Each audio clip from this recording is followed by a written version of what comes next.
পাকিস্তানে নিহত most wanted জঙ্গি নেতা আবু কাতাল সিন্ধি জম্মু কাশ্মীরের একাধিক সন্ত্রাসবাদী হামলা সবই তাঁর পরিকল্পনা।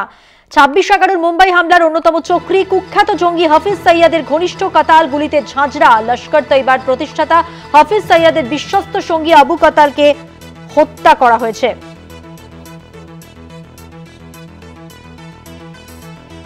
আপনাদের আরো একবার জানিয়ে রাখবো, লস্করে তৈবার প্রতিষ্ঠাতা হাফিজ সৈয়দের বিশ্বস্ত সঙ্গী আবু কাতাল গুলিতে ঝাঁঝরা। জম্মু কাশ্মীরে হামলার দায়িত্ব ছিল কাতালের ওপর। ভারতের জঙ্গি অনুপ্রবেশ নিয়োগেও ভূমিকা রয়েছে এই লস্করের নেতার। ডিজিটাল হেড অর্পণ ঘোষ রয়েছেন আমাদের সঙ্গে টেলিফোন লাইনে। অর্পণ, আবু কাতাল সম্পর্কে আরো বিস্তারিত তথ্য জানতে চাইবো। ঠিক কোন কোন সন্ত্রাসবাদী হামলার সঙ্গে যুক্ত ছিল কাতাল, আর কি জানা যাচ্ছে এর সম্পর্কে, কিভাবে ঘটলো এই হত্যাকাণ্ড? দেখো মোটামুটি সবচেয়ে বড় কথা হচ্ছে আবু কাতাল ছিল মোস্ট ওয়ান্টেড এনআইএ তালিকায়, একদম প্রথম সারির মোস্ট ওয়ান্টেড, এবং 26/11 যে মূল চক্রী হাফিজ সাইদের অত্যন্ত ঘনিষ্ঠ ছিল এই আবু কাতাল।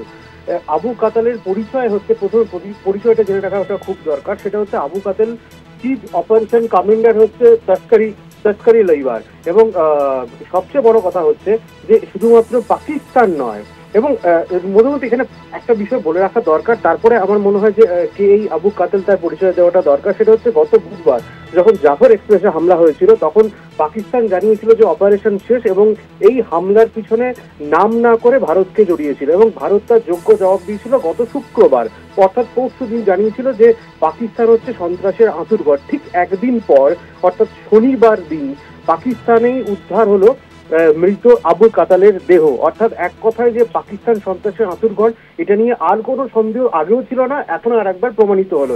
এবার আসে যাক আবু কাতাল। তুমি যে প্রশ্নটা করলে সেটা হচ্ছে জম্মু কাশ্মীরের যতগুলো অপারেশন হয়েছে, যতগুলো বিস্ফোরণ হয়েছে, তার 90% অপারেশনের মূল চক্রী হচ্ছে আবু কাতাল।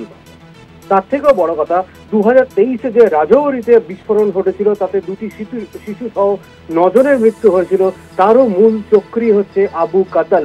এই যে রাজৌরি ব্লাস্টে এনআইএর যে চার্জশিট ছিল, সেই চার্জশিটে কিন্তু আবু কাতালের নাম ছিল, এবং সেই কারণেই কিন্তু এনআইএর যে মোস্ট ওয়ান্টেড তালিকা, সেখানে প্রথম সারিতে ছিল আবু কাতাল।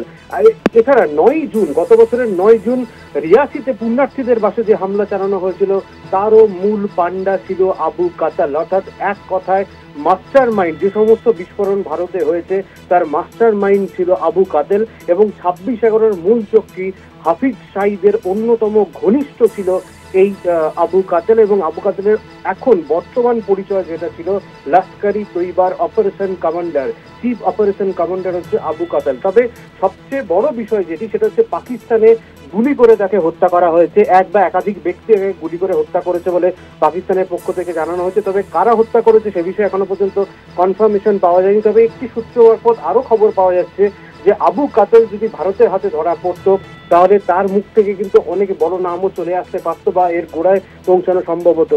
সেই কারণে পাকিস্তানি ছলে তাকে মেরে ফেলেছে কিনা সে বিষয়টা কিন্তু প্রশ্নের চিহ্নের মুখে আসছে, এবং সে বিষয়েও জল্পনা শুরু হয়েছে। আপাতত আবু কাতাল যে মোস্ট ওয়ান্টেড জঙ্গি, পাকিস্তানে নিহত, এবং আর এক্সট্রা অতিরিক্ত ইনফরমেশন ভারতের কাছে এখনো পর্যন্ত এসে পৌঁছায়নি। মধুবন্তী, ধন্যবাদ। কথা বললাম প্রতিনিধি ডিজিটাল হেড আমাদের অর্পণ ঘোষ, তার সঙ্গে।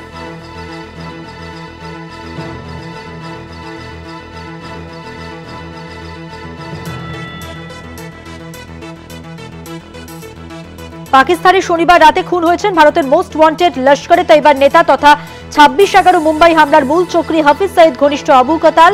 পাকিস্তান সেনার কড়া নিরাপত্তার ঘেরাটোপে থাকতেন লস্করের এই জঙ্গি নেতা। বেশ কয়েকটি সংবাদ মাধ্যম সূত্রে খবর, হাফিজ সঈদ এই জঙ্গি নেতাকে চিফ অপারেশনাল কমান্ডারের দায়িত্ব দিয়েছিলেন। মূলত জম্মু কাশ্মীরে জঙ্গি হামলা চালানো, বেছে বেছে তরুণ এবং যুবকদের জঙ্গি দলে নিয়োগ, এমনকি ভারতে জঙ্গি অনুপ্রবেশে মদদ দেওয়া ছিল কাতালের মূল দায়িত্ব।